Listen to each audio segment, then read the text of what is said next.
ទោះបីជាមានរឿងអីកើតឡើងនៅក្នុងជីវិតយើងក៏ដោយ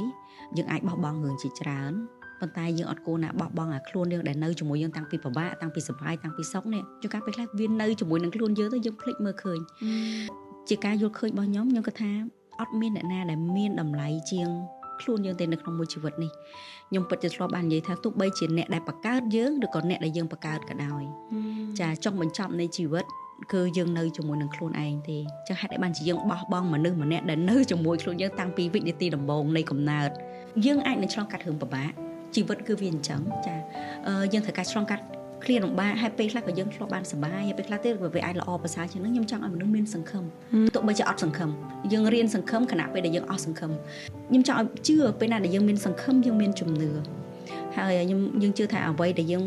ដាំទៅអ្វីដែលយើងផ្ដល់ឲ្យទៅផលវាបាននឹងបានត្រឡប់មកវិញហើយពេលដែលយើងឆ្លងកាត់ការលំបាកវាគ្រាន់តែជាវិញ្ញាសាមួយដែលយើងត្រូវការឆ្លងកាត់ចង់បានអ្វីមួយដែលល្អវាត្រូវតែឆ្លងកាត់ការខិតខំប្រឹងប្រែង